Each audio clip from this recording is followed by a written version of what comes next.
ada sebuah yang tidak bisa kita lihat dengan mata dan tidak kita bisa rasakan.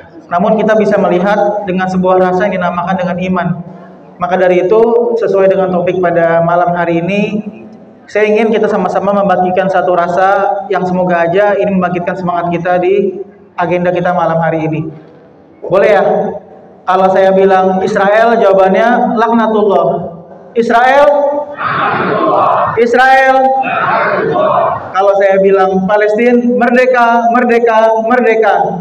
Bisa? Oke, sebelum kita mulai, kita bagikan semangat kita dulu ya. Israel, Palestina, takbir. Ya, langsung aja untuk mempersingkat waktu. Di sini sudah ada dua narasumber yang akan menyampaikan khususnya terkait saudara kita di Gaza ya. Mungkin pertama saya ingin bertanya ke Ustadz Arifin dulu, Ustadz ya. Karena kita tahu bahwa konflik di Gaza ini bukan konflik yang dimulai hanya sebulan atau setahun, tapi sudah sangat lama. Nah, kita tahu bahwa Palestina ini salah satu tanah yang di atasnya itu banyak dilahirkan para nabi-nabi. Dan apakah benar di tanah Palestina ini ketika dibilang ini sakral bagi tiga agama, kira-kira definisi sakral bagi tiga agama itu seperti apa sih? Bismillahirrahmanirrahim. Assalamualaikum warahmatullahi wabarakatuh. Alhamdulillah wassalatu wassalamu ala rasulillah ya ma'ba'ad.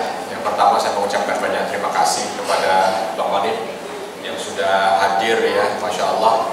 Auranya jadi aura mujahid, sesuai dengan masjidnya Saifillah, pedangnya Allah. Mudah-mudahan insya Allah dari sini lahir juga para pejuang yang memerdekakan Palestina. Takbir. Jadi saya hanya pelengkap saja. Insya Allah nanti kita akan banyak mendapatkan update terkini, ilmu dan berita dari beliau yang memang kita tahu kiprahnya dan segala macam. Tadi ditanya tentang bagaimana ini menjadi sakral untuk tiga agama. Jadi kalau saya boleh sedikit meluruskan ya, ini tanah adalah tanah sakral untuk agama tauhid. Kalau agama tauhid yang ada sekarang adalah Islam. Walaupun mungkin kelihatannya ini agak ekstrim, tapi kalau kita mau bicara, itulah dia faktanya. Bahwa kalau kita bicara bahwa di situ ada Yahudi, kaum Nabi Musa, lalu ada Nasrani, kaum Nabi Isa, kita perlu tahu Nabi Musa dan Nabi Isa itu membawa ajaran tauhid, bukan membawa ajaran yang lain. Sehingga tanah itu adalah tanah agama tauhid. Mulai dari zaman Nabi Ibrahim alaihissalam, berlimpah ruah segala macam cerita kebaikan dari tanah itu. Dan karena ini tanah agama tauhid, maka ini tanah yang dipilih oleh Allah Subhanahu wa taala untuk mengumpulkan. Ada satu momen, pas ini kita di bulan Rajab, ada satu momen Isra dan Mi'raj yang di momen itu seluruh nabi dan rasul yang jumlahnya 120.000 kurang lebih itu berkumpul di atas tanah Palestina, berkumpul di atas Masjidil Aqsa.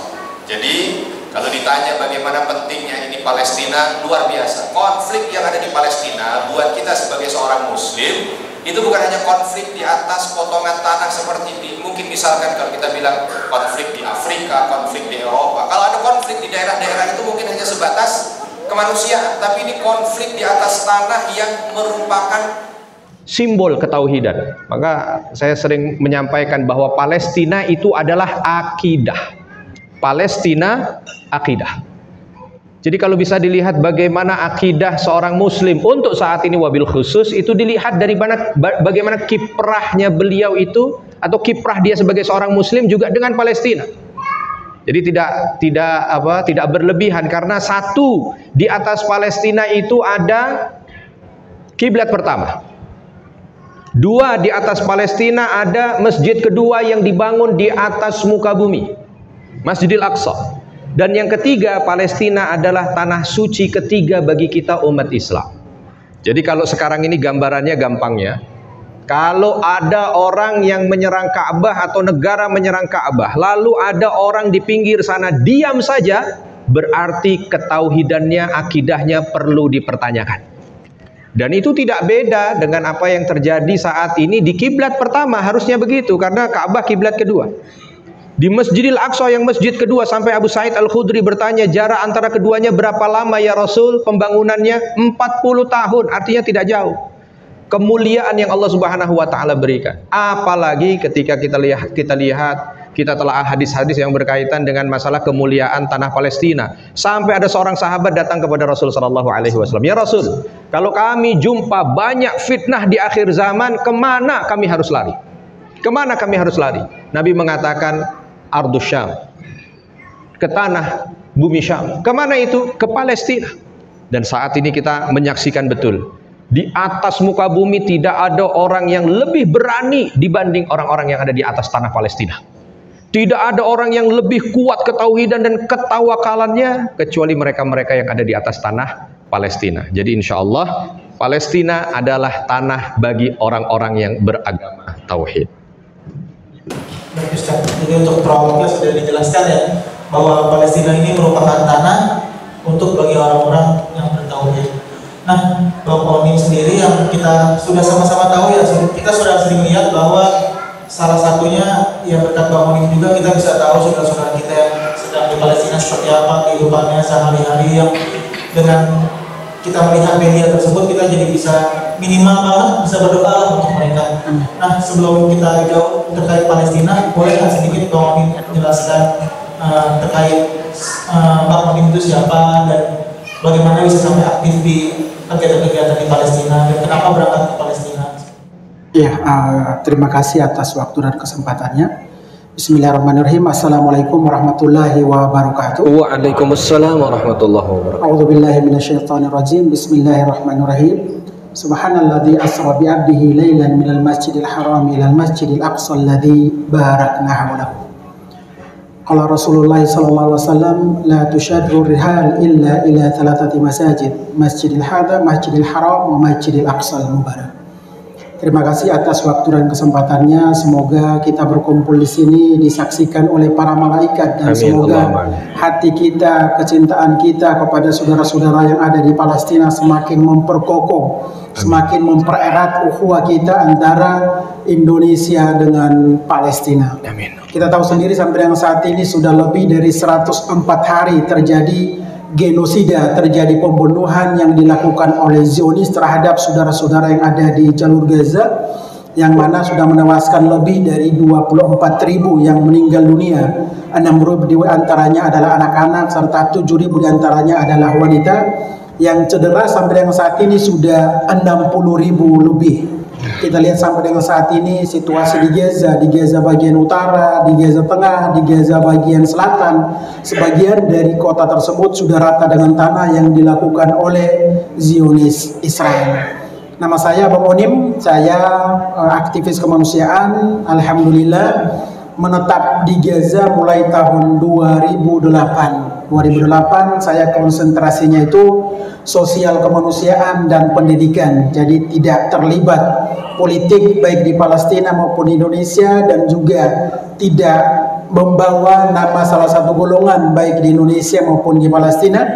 Murni hadir di Palestina atas nama Indonesia, atas nama Merah Putih dengan berbagai aktivitas.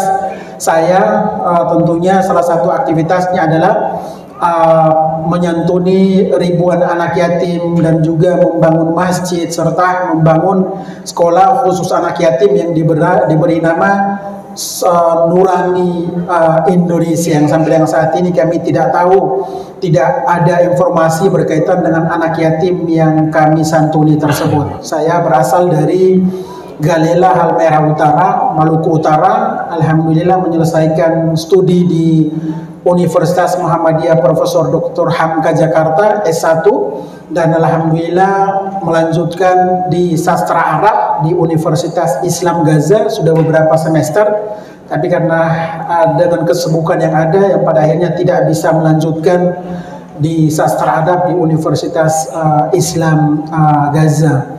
Alhamdulillah saya juga sangat bersyukur salah satu putra Indonesia yang bisa dijebloskan ke dalam penjara Israel yang pada tahun 2010 kita kenal dengan Freedom Flotilla atau Ustul Hurriyah. Berangkat dari Turki, rencana kapal tersebut berlabuh di Gaza, akan tetapi kapal Mavi Marmara yang kami tumpangi dibajak oleh Zionis dan kami dijebloskan ke dalam penjara. Pada saat itu saya bertemu langsung dengan tentara Zionis, yang mana kami pun diikat dan ditodong dengan senjata. Saat itu usia saya sekitar 19-20 tahun, yang sangat bersyukur bisa berhadapan langsung dengan Zionis, bisa melihat marka, dan bisa ya sebagai anak muda tentunya ada bisa berhadapan langsung seperti, walaupun tidak langsung dengan tangan, tapi alhamdulillah bisa melemparkan kepada mereka kayu, besi, ban mobil kepada Zionis, dan saya sangat bersyukur. Itu memang salah satu perjalanan Bang Onim. Mungkin Allah Subhanahu wa taala memperlihatkan kepada Bang Onim bagaimana kalau kita berjuang di Palestina, tentunya tidak semudah seperti kita di Indonesia, selesai penggalangan dana, pendistribusian selesai. Tetapi untuk seperti Bang Onim, memang awalnya sudah ditunjukkan, sudah diperlihatkan oleh Allah Subhanahu wa taala bahwa kalau Bang Onim menetap dan berjuang di tanah Palestina, diawali dulu atau perkenalan dulu, mukadimahnya seperti ini, berhadapan dengan Zionis, dijebloskan ke dalam penjara, di makanan yang kita makan itu sudah ditaruh racun, sampai ke tingkat Bang Onim waktu di Jordan saat itu sudah bisa dikatakan mau meninggal, karena ternyata makanan yang kami makan di penjara Israel itu sudah ditaruh racun. Itu mukadimah perkenalan Bang Onim sebelum masuk ke wilayah jalur Gaza. Pada saat kami diperlakukan seperti itu, alhamdulillah saya merasa bahwa ada magnet yang menarik Bang Onim, walaupun jodohnya ada di sana, tapi mukadimahnya bukan jodoh. Magnet menarik Bang Onim itu benar-benar tertarik untuk berangkat lagi ke jalur Gaza, yang pada bulan yang sama setelah dijebloskan ke dalam penjara Israel, bulan yang sama alhamdulillah masuk ke jalur Gaza melalui pintu perlintasan Rafah. Waktu itu masih zamannya almarhum Husni Mubarak. Waktu itu alhamdulillah 2010 berhasil masuk ke jalur Gaza, dan salah satu program inti adalah mengurus tanah wakaf dengan program pembangunan rumah sakit Indonesia. Waktu itu saya masih aktif di Mercy selama 12 tahun. Setelah itu saya pindah aktivitas ke kontributor TV One dan juga Metro TV selama 4 tahun. Setelah menjadi kontributor, banyak dari teman-teman Indonesia bertanya bahwa kami tidak punya representatif, yang pertama. Yang kedua, kami punya amanah, bagaimana caranya supaya amanah tersebut bisa disalurkan oleh Bang Onim. Tapi waktu itu memang saya tidak punya dasar atau tidak punya background dalam hal mengelola lembaga filantropi. Tapi dengan berjalannya waktu, dari teman-teman termasuk sahabat Bang Onim, saat ini mantan Duta Besar Palestina Indonesia Bapak Andi Rahmianto, menyarankan kepada Bang Onim, Bang Onim sudah punya nama, ada baiknya mendirikan sebuah lembaga yang mana legal dan juga diaudit serta memiliki izin POB dari Kemensos, namanya Nusantara Palestina Center.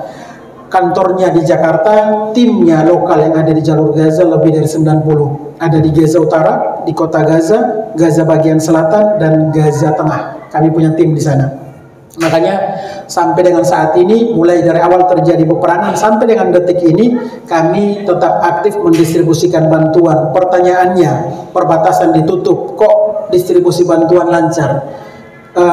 Semenjak Bang Onim di jalur Gaza itu, Bang Onim dijadikan jaminan oleh pihak bank yang pertama. Yang kedua, para pedagang atau pengusaha di Gaza itu melihat Bang Onim ini benar-benar membantu masyarakat Palestina, yang pada akhirnya diberikan kepercayaan. Sebesar apapun bantuan yang dibutuhkan, silakan diambil. Makanya kami punya stok bantuan yang ada di Gaza Utara dan kota Gaza untuk mendistribusikan bantuan. Sampai dengan saat ini kami dari NPC sudah mendistribusikan bantuan 36 miliar rupiah, yang alhamdulillah dengan berbagai bantuan, makanan, obat-obatan, solar, ambulan walaupun sudah dihancurkan, terus juga kendaraan truk air minum sudah dilindas tank Israel. Alhamdulillah program sampai dengan saat ini masih berjalan. Terakhir program itu kemarin distribusi selimut hangat dan juga membuka dapur umum masak-memasak. Jadi ada beberapa tunggu yang disiapkan untuk memasak. Dan sampai dengan saat ini tentunya kita tahu sendiri masyarakat yang ada di Gaza membutuhkan doa yang paling utama, karena doa silahul mukmin. Doa adalah kekuatan luar biasa yang tidak terkalahkan oleh siapapun, karena kita berdoa dengan meminta himbauan, meminta doa kepada Allah Subhanahu wa taala. Insyaallah Allah Subhanahu wa taala menurunkan kekuatan, ketabahan dan juga kesabaran bagi saudara-saudara kita yang ada di Palestina. Seperti yang disampaikan oleh Ustaz Arifin tadi, bahwa tanah Palestina ini adalah tanah yang disucikan oleh Allah Subhanahu wa taala, seperti hadis yang saya bacakan tadi, la tushaddu rihal illa ila thalathati masajid, Masjidil Hadam, Masjidil Haram, Masjidil Aqsa Mubarak. Tidak diperkenankan, dianjurkan untuk mengunjungi kecuali 3 tempat suci, yaitu Madinah, Masjidil Nabawi, Masjidil Haram, dan juga Masjidil Aqsa Mubarak. Jadi sebagai muslimin kita nih, sebagai muslimin di dunia, wabil khusus yang ada di Indonesia, melihat isu Palestina adalah isu yang harusnya, isu yang istimewa, isu yang sangat dianjurkan, isu yang memang diwajibkan untuk kita memberikan doa paling utama. Yang kedua solidaritas, yang ketiga tentunya kalau kita diberikan kelebihan rezeki oleh Allah Subhanahu wa taala, dengan menitipkan sebagai bentuk menggugurkan kewajiban kita, memberikan dukungan bagi saudara-saudara kita yang ada di Palestina. Karena sudah disampaikan hadis tadi bahwa kita tidak boleh membedakan antara Makkah, Madinah dan juga Masjidil Aqsa Mubarak, karena memang 3 tempat ini levelnya itu atau makomnya itu sama di hadapan Allah Subhanahu wa taala, disucikan. Pada akhirnya kita pun harus mengikuti hadis yang tadi, bahwa ini adalah tempat suci yang harus kita perjuangkan, sehingga walaupun sampai dengan saat ini sudah 75 tahun tanah Palestina masih dijajah, kiblat pertama Islam dunia Masjidil Aqsa Mubarak masih dikuasai oleh pihak Zionis. Dengan situasi saat ini adalah momen yang paling penting kita tunjukkan kepada Allah Subhanahu wa taala bahwa kami muslimin Indonesia tetap memberikan doa, kontribusi bagi saudara-saudara kita yang ada di Palestina. Isu bagi kita umat Islam, isu Palestina bagian dari akidah kita. Karena pertama baginda kita Nabi Muhammad SAW sebelum tinggal landas ke Sidratul Muntaha, langit yang ke-7, yaitu melaksanakan sholat berjamaah di Baitul Maqdis, di tanah Palestina. Itu yang pertama. Yang kedua, seperti yang disampaikan tadi, yang kita kenal dengan mukjizat Isra wal Mi'raj, kejadiannya bukan di Makkah atau di Madinah, tetapi kejadiannya itu adanya di Baitul Maqdis, di tanah Palestina. Yang ketiga, panglima perang muslim dunia yang kita kenal dengan Salahuddin Al-Ayyubi, berangkatnya bukan ke Makkah atau Madinah, tetapi berangkatnya ke Baitul Maqdis, ke tanah Palestina, untuk menyerahkan kunci simbol pembebasan Baitul Maqdis. Yang keempat, sahabat baginda Nabi Muhammad SAW, Umar bin Khattab, berjalan kaki menggunakan keledai. Berjalannya kemana? Bukan ke Madinah atau ke Makkah, tetapi ke Baitul Maqdis, dalam rangka menyerahkan juga, membebaskan Baitul Maqdis dan juga tanah Palestina.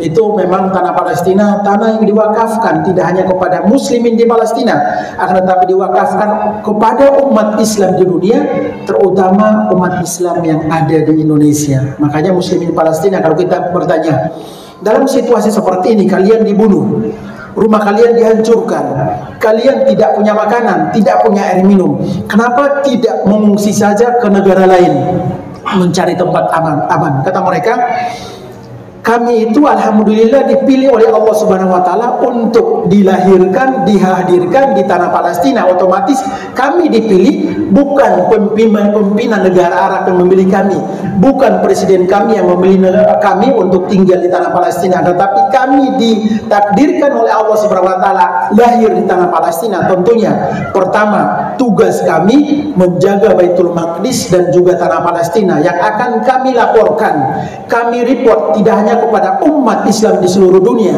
akan tetapi yang paling penting, yang paling berat bagi kami umat Islam yang ada di Palestina, di akhirat kelak nanti, di yaumil hisab, jikalau nanti kami dihadapkan dengan Allah Subhanahu wa taala, dan jikalau nanti ditanya oleh Allah Subhanahu wa taala, wahai muslimin di tanah Palestina, di jalur Gaza, selama Allah mengizinkan kalian, melahirkan kalian di tanah Palestina, di tanah yang diberkahi oleh Allah Subhanahu wa taala, apa yang sudah kalian lakukan untuk kiblat pertama Islam dunia, Baitul Maqdis dan juga tanah Palestina?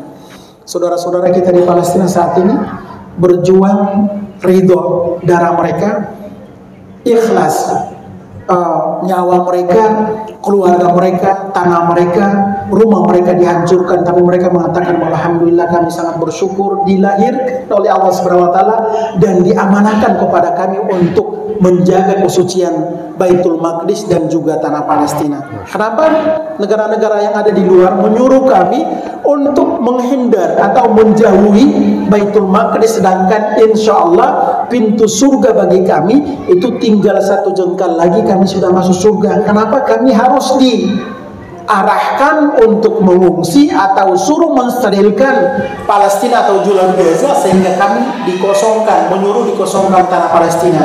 Kata muslimin Palestina, sampai ke tingkat nanti Allah Subhanahu wa taala mengangkat ruh dari jasad kami, kami tidak akan meninggalkan tanah Palestina walaupun sejengkal, karena mereka melihat bahwa tanah Palestina ini adalah bagian dari akidah mereka, bagian dari akidah kami. Dengan demikian sampai dengan saat ini ya saudara-saudara kita yang ada di Palestina harus kita syukuri.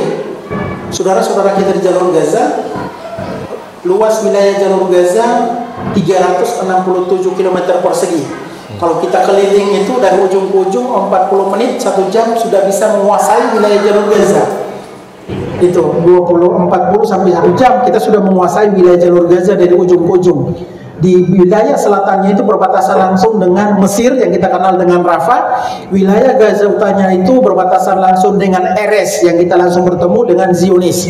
Wilayah bagian timur itu sudah dijaga pangkalan Zionis, yaitu pangkalan udara dan juga pangkalan militer yang sudah berjaga-jaga. Sedangkan di Gaza barat, yaitu di laut, itu sudah dijaga angkatan laut Zionis.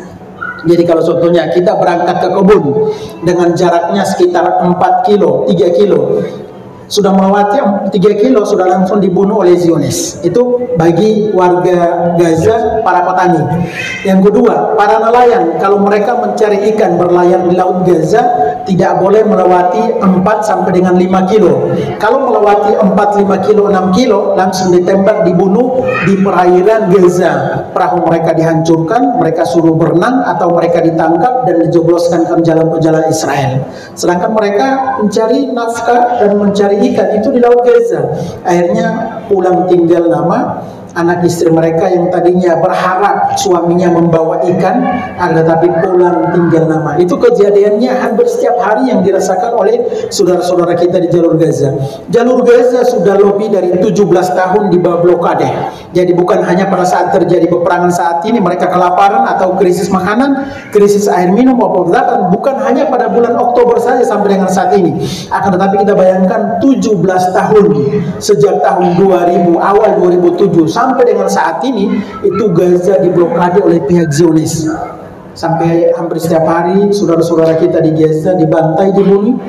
Hampir setiap hari tanah Jalur Gaza mulai dipersempit dan diambil oleh Zionis.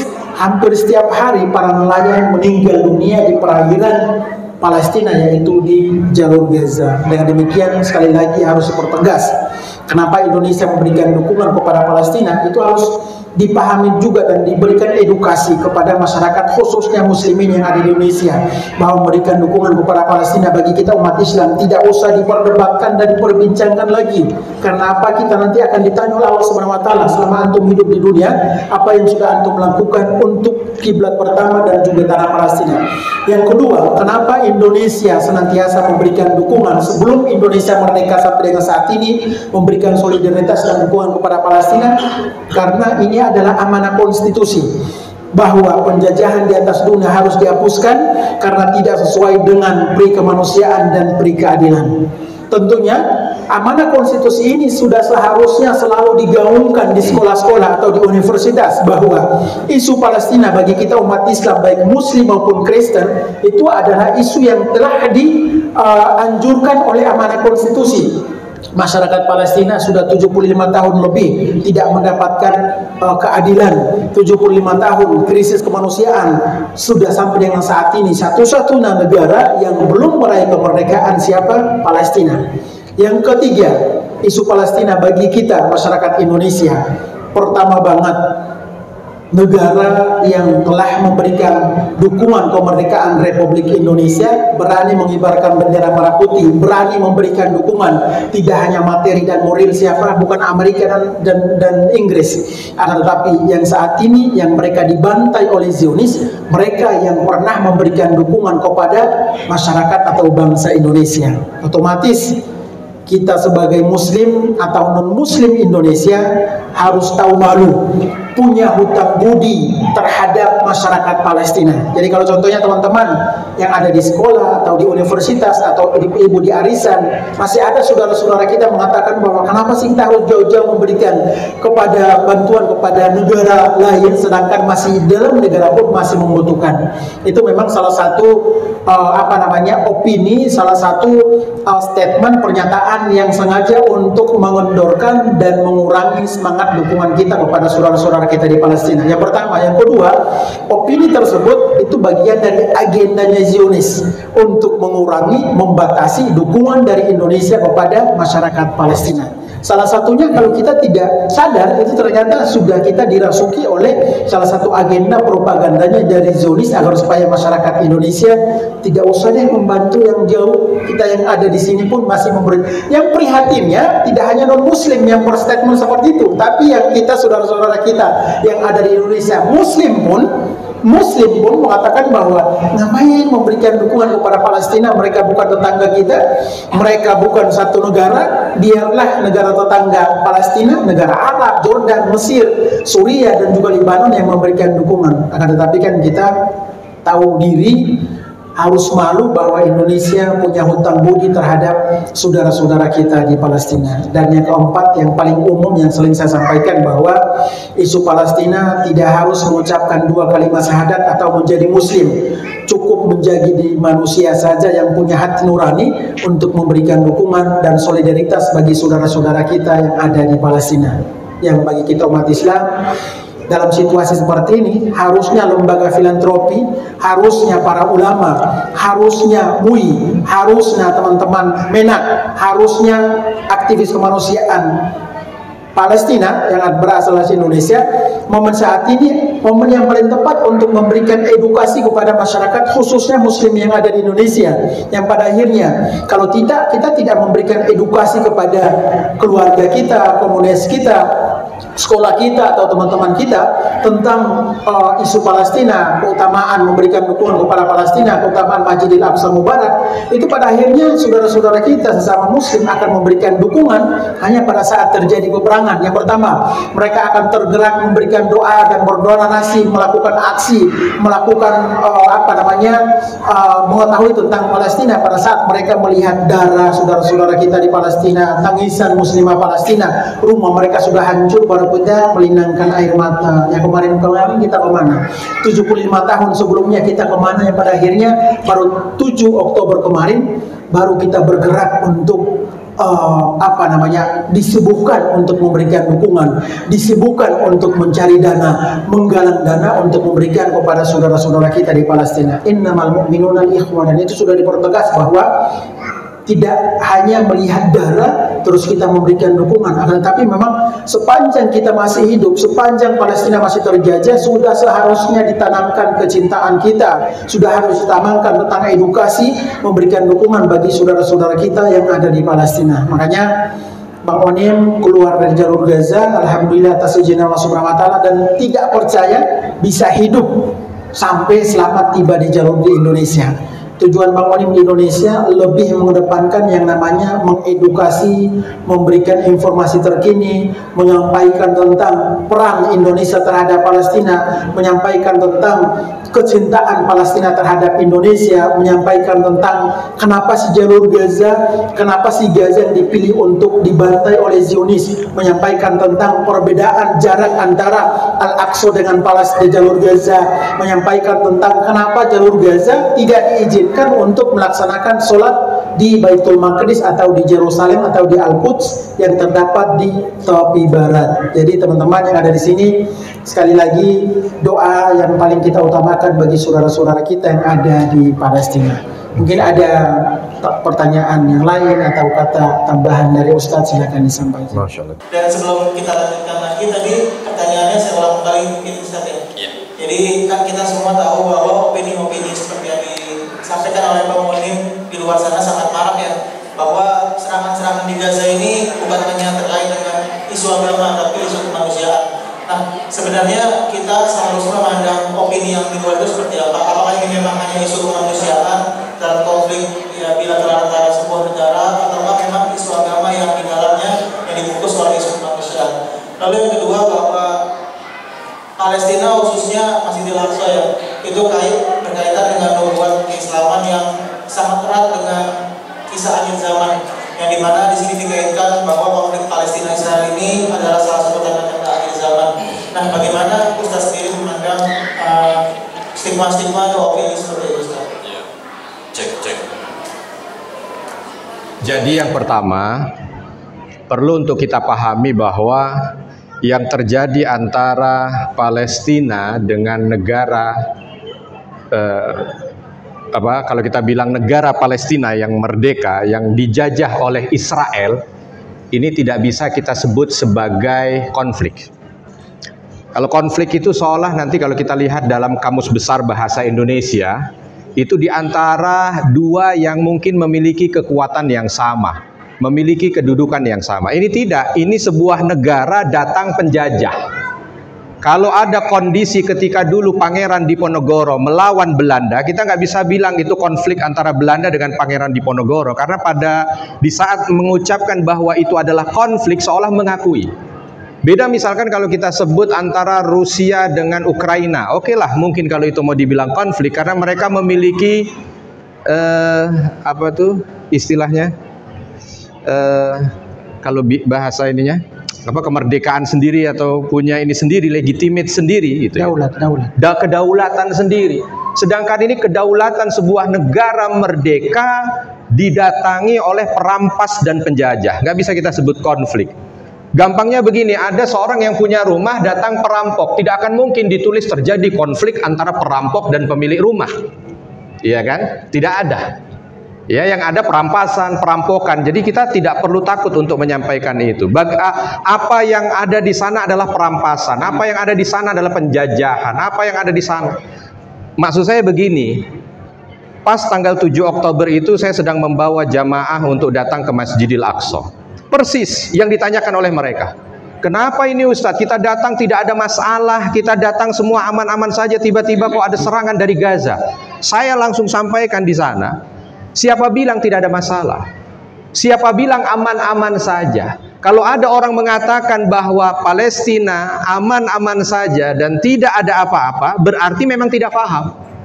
75 tahun, kurang apa itu? Penjajahan yang ada di sana. Memang sekarang ini kalau kita lihat beritanya ya kalau lagi ada pas posisi seperti ini aja seolah dilihat gitu kan. Tadi Bang Oni menyampaikan memang dunia lalu mengekspos semuanya, lalu semuanya ikut iba semua. Padahal yang ada saat ini mungkin itu gambaran hari-hari yang terjadi, baik itu di Gaza, baik itu di tepi barat, baik itu di Baitul Maqdis. Alangkah sering ketika saya datang ke Masjidil Aqsa, itu selalu saja ada satu teman yang rumahnya digusur.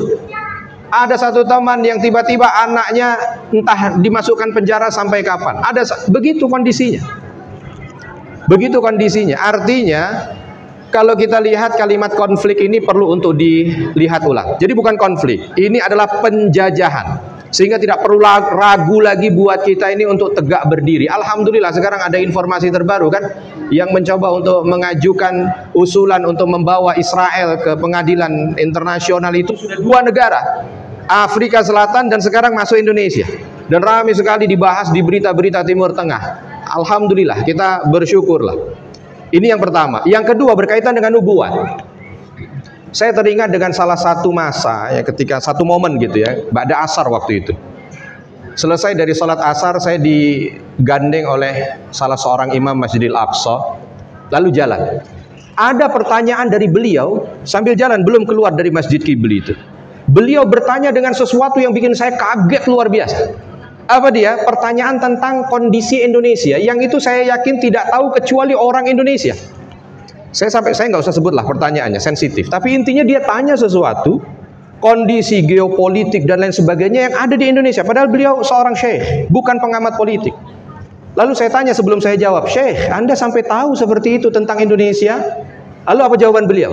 Ini yang luar biasa. Beliau sampaikan, bagaimana kami tidak tahu keadaan tentang sebuah negara yang kami yakin bahwa pembebas Baitul Maqdis itu diantaranya datang dari tempat itu. Saya langsung merinding. Dan kalau saya ceritakan tentang itu saya merinding.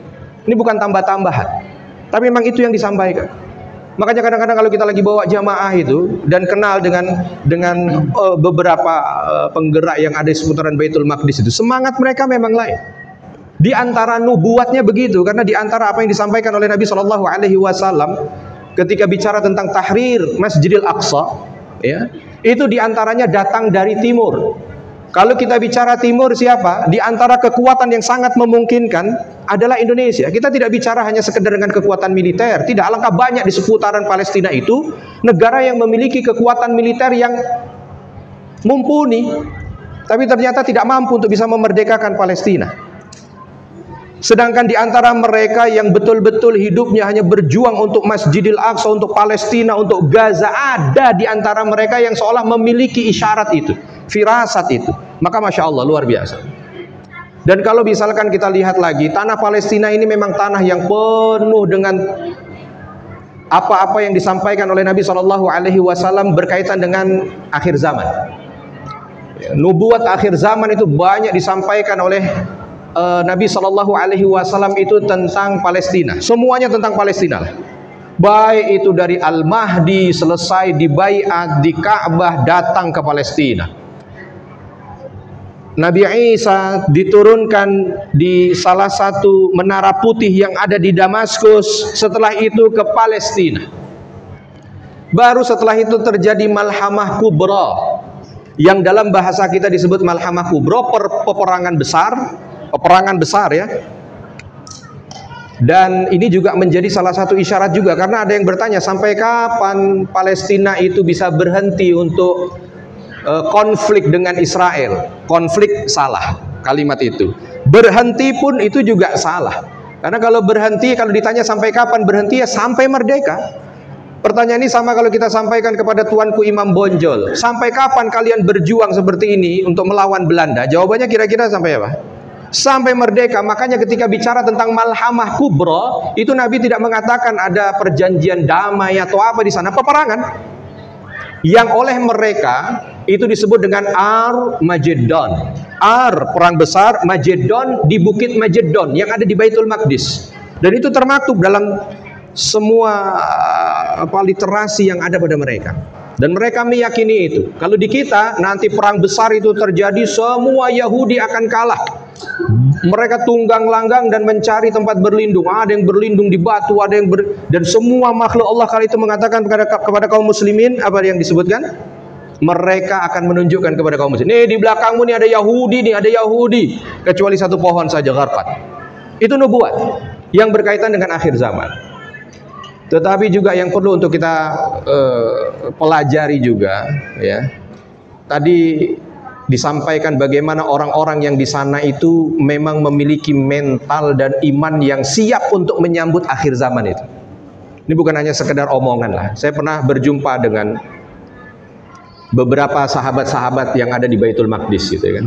Kalau ditanya, mereka dalam kondisi tersenyum lalu mengatakan, ketika ditanya apa kabar, alhamdulillah baik. Padahal kondisi mereka jelas tidak baik. Tapi ketika kenapa kamu bisa bicara baik? Baik karena kami terpilih untuk bisa menjaga tempat ini. Ada salah satu sahabat gitu di Baitul Maqdis, dia doktor juga, lulusan salah satu universitas di Jordan kala itu. Ambil Quran, selesai dari doktor Qurannya, lalu dia menyampaikan ketika diminta untuk saya bilang, kenapa nggak datang aja kemana? Mungkin di sana nanti akan mendapatkan gaji yang jauh lebih besar, kehidupan yang lebih layak. Mereka hanya menyampaikan, Ustadz, kami ini lahir dari rahim wanita Baitul Maqdis. Maka kami menjadi orang pilihan untuk tinggal di sini untuk memerdekakan tanah Baitul Maqdis. Dan saya kira semangat itu semua semangat yang menjalar dari ujung utara Palestina sampai ujung selatan Palestina.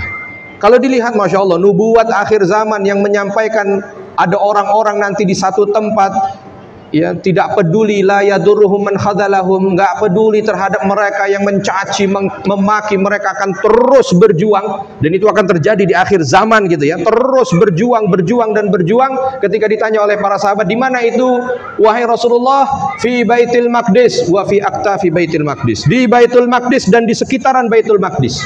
Masuk daerahnya Gaza dan lain sebagainya. Berkaitan dengan masalah apa yang disampaikan dari nubuat akhir zaman oleh Nabi Shallallahu Alaihi Wasallam.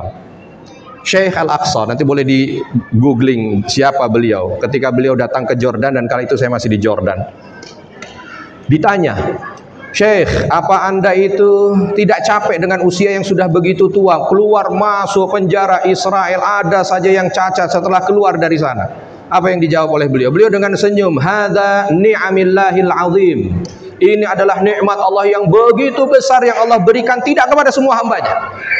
Justru saat ini saya menikmati detik-detik di mana Allah Subhanahu wa taala pilih saya, dan tidak bisa merasakan ini kecuali mereka yang sudah merasakan jalur perjuangan ini.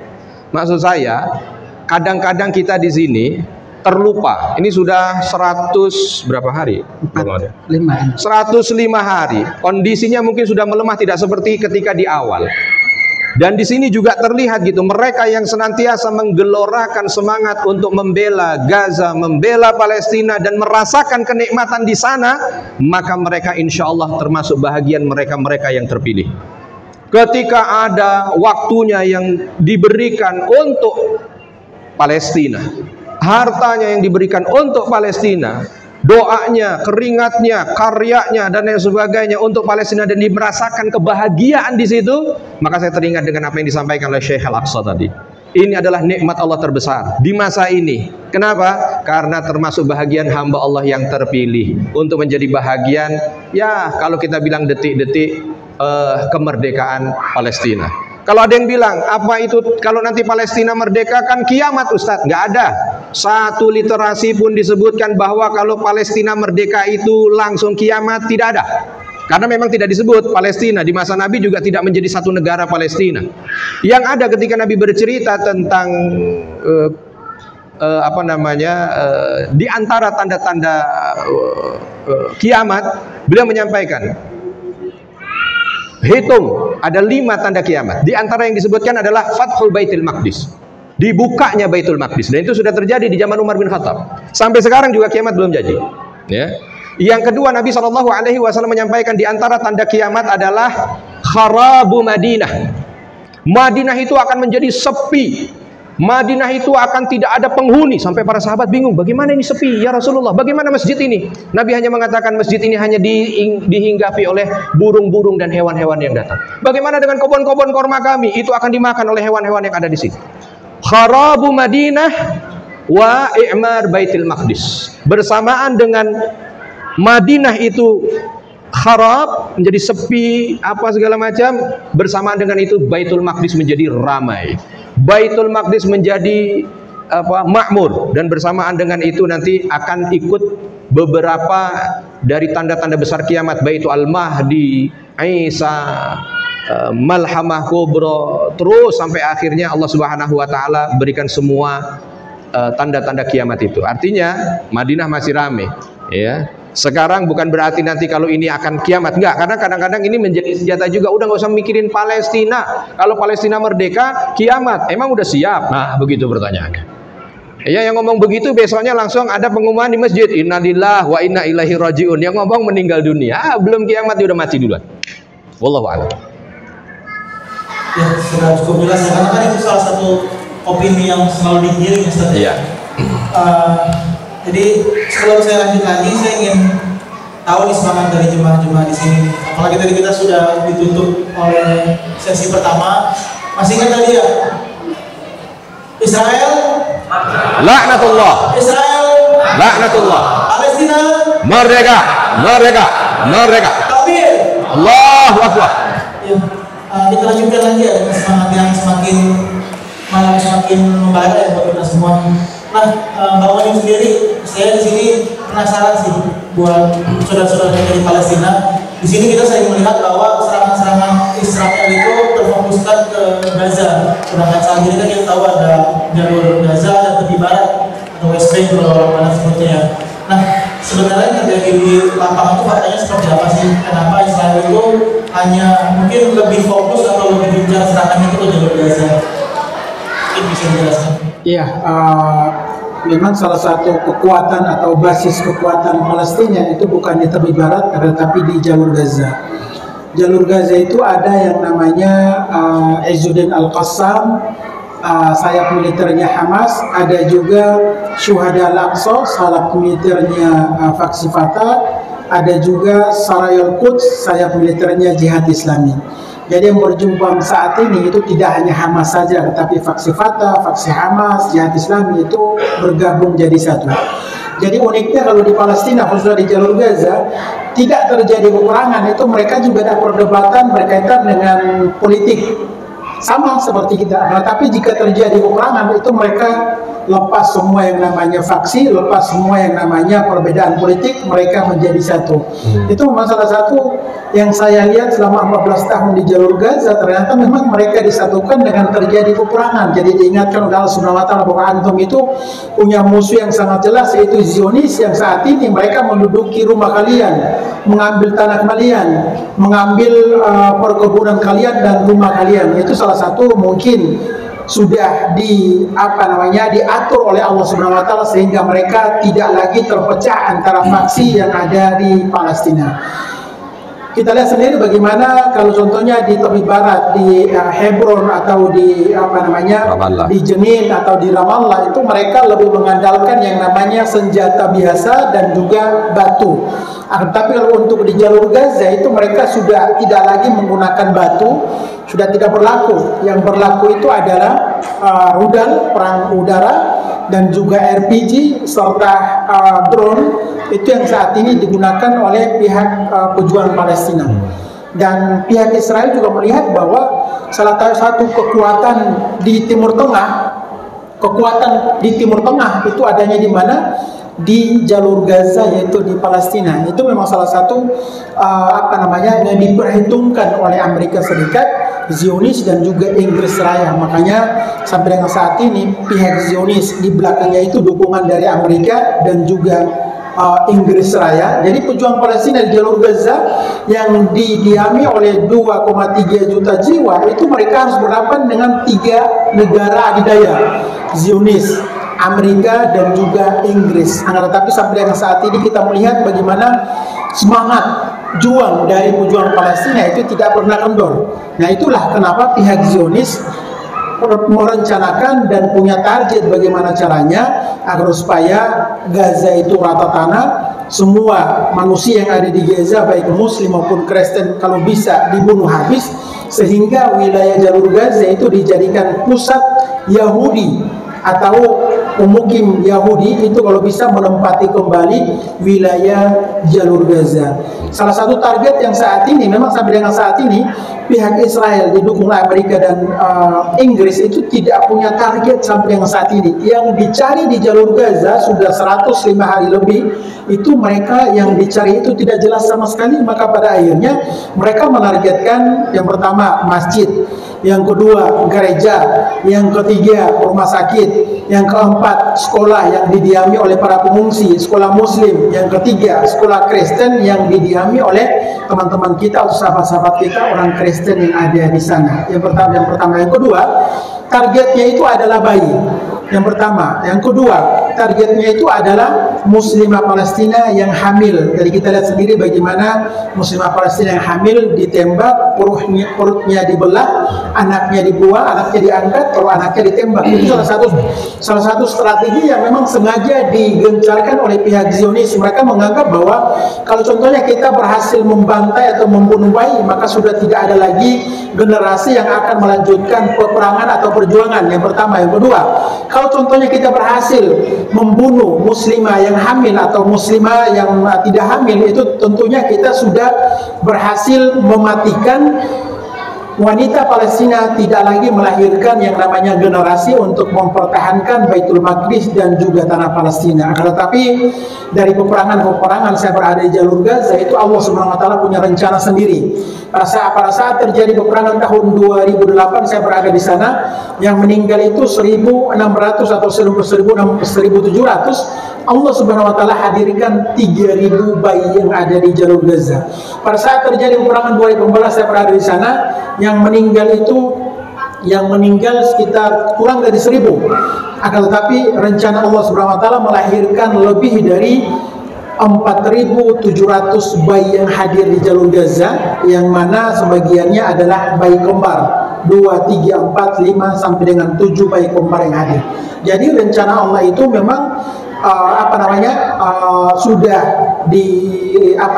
sudah direncanakan bahwa jika nanti terjadi peperangan saya akan menghadirkan bayi-bayi yang akan melanjutkan perjuangan. Ini menjadi melahirkan jundi min junudillah. Jadi pada saat terjadi peperangan di sana, itu Allah Subhanahu wa taala menghadirkan bantuannya, bala tentaranya dengan cara Allah sendiri, yang bagi masyarakat Palestina ini tidak masuk akal. Itu memang yang terjadi di sana, karena masyarakat Palestina juga meyakini bahwa in tansurullaha yansurukum wa yutsabbit aqdamakum, dan mereka juga sangat yakin masyarakat Palestina, jika kami berlomba-lomba dan juga kami keseriusan kami untuk memperjuangkan Baitul Maqdis dan tanah Palestina, insyaallah Allah Subhanahu wa taala akan senantiasa peduli terhadap nasib masyarakat Palestina. Jadi kita sebagai masyarakat Indonesia yang 24 jam disajikan, diperlihatkan tentang pembantaian, itu manusiawi. Kita melihat bahwa kenapa mereka dibantai, terus kita merasa sedih, itu manusiawi. Tapi masih masyarakat Palestina sudah mengatakan bahwa yang namanya kematian itu tidak bisa dimajukan dan tidak dimundurkan. Kami meninggal nanti kalau contohnya di bawah reruntuhan, itu sudah termaktub dalam Lauhil Mahfuz, kitab Lauhil Mahfuz yang sudah ditentukan dan sudah dicatat oleh Allah Subhanahu wa taala. Itu yang memang diyakini oleh saudara-saudara kita yang ada di Palestina, meyakini bahwa yang terjadi saat ini di jalur Gaza itu sudah menjadi takdir dan juga ketetapan dari Allah Subhanahu wa taala, yang pada akhirnya 75 tahun mereka dibantai, dunia diam, tidak peduli, tidak mengangkat atau memperkarakan Zionis. Tapi saat ini bulan Oktober, tanggal 7 Oktober sampai dengan saat ini, itu sedikit dari non muslim yang ada di negara barat itu mereka melihat iri dengan perjuangan masyarakat Palestina. Mereka melihat bahwa ini ada keimanan di Gaza, ini ada kesabaran di Gaza, ini ada ketabahan di Gaza, dan mereka bertanya bahwa kenapa sih Gaza yang dipilih oleh Zionis untuk membantai, dan kenapa warga Gaza bisa mempertahankan wilayah jalur Gaza. Itu yang menjadi warga Barat itu penasaran dengan ketabahan, kekuatan. Nah, ini juga harus menjadi ibrah, menjadi hikmah buat kita umat Islam.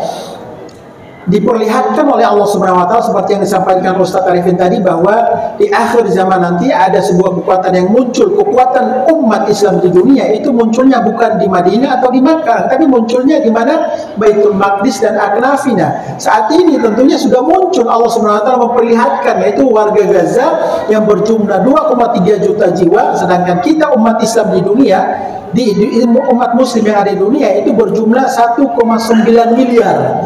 Akan tetapi tidak bisa berbuat apa-apa. Kita yang 1,9 miliar diwakili oleh 2,3 juta jiwa. Itu yang membuat kita, kenapa kita tidak bisa berbuat apa-apa, sedangkan sebuah bukan negara, entitas atau komunitas kecil yang mana mereka mengungsi atau eksodus imigrasi dari Jerman, dari Afrika, di eksodus ke tanah Palestina, itu kok bisa mengintervensi, bisa membunuh, bisa merampas, bisa mengambil, dan itu tanpa diperkarakan oleh PBB.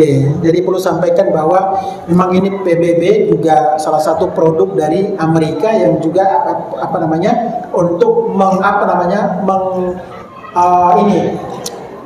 hadirnya PBB itu seakan menyetujui pembantaian Zionis terhadap saudara-saudara kita yang ada di Palestina. Jadi hadirnya PBB itu cuma sekedar simbol saja bahwa mereka itu peduli. Pada saat ini staf lokal PBB yang ada di jalur Gaza itu sudah puluhan orang yang meninggal karena dibantai oleh Zionis, dan WHO sudah mengatakan bahwa ini adalah peperangan terparah di muka bumi ini. Yang pertama, yang kedua, terbanyak staf United Nations, terus juga dari UNDP, terus juga dari UNRWA, itu yang paling banyak dibunuh itu adanya di jalur Gaza. Akan tetapi kenapa Amerika diam, kenapa PBB diam, kenapa UNRWA diam, kenapa United Nations diam, dan USAID diam? Karena itu mereka dibangun atau dihadirkan oleh Amerika Serikat cuma sekedar menutup pembantaian yang terjadi di jalur Gaza. Jadi kita jangan berharap kepada PBB, karena itu adalah produk dari Zionis yang didukung oleh Amerika Serikat. Ya, cukup jelas ya. Saya juga pernah dengar ada sedikit quotes ya. Kita semua merasa bahwa Gaza dijajah oleh Palestina. Padahal faktanya hanya Gaza yang merdeka dan kita semua dijajah oleh Israel. Karena kita tahu bahwa Israel ini mungkin menjajah kita bukan dari segi infrastruktur ya, seperti bom nuklir yang disampaikan dijatuhkan ke Palestina, tapi kita dijajah melalui pemikiran, kita dijajah melalui teknologi. Sedangkan Gaza sampai saat ini berdiri di depan untuk menolak apapun yang terkait dengan Israel, khususnya Zionis. Nah, para jemaah di sini mungkin ada yang ingin bertanya lebih jauh ya terkait dengan Palestina atau Gaza, lebih khususnya kepada Ustaz Arifin atau Bang Manim. Namun sebelumnya buat para jemaah yang ingin berinfak ya, tadi sudah ada kotak yang di depan jemaah sekalian. Namun jika ada yang berinfak melalui virtual, bisa saya bacakan 10566500071 atas nama Yayasan Keluarga Muslim Sevilla. Jadi buat para jemaah semua, sekali lagi yang ingin berinfak melalui virtual bisa berinfak di 10566500071 atas nama Yayasan Keluarga Muslim Sevilla, yang insya Allah infak dari para jemaah nantinya akan digunakan oleh kegiatan dakwah kita.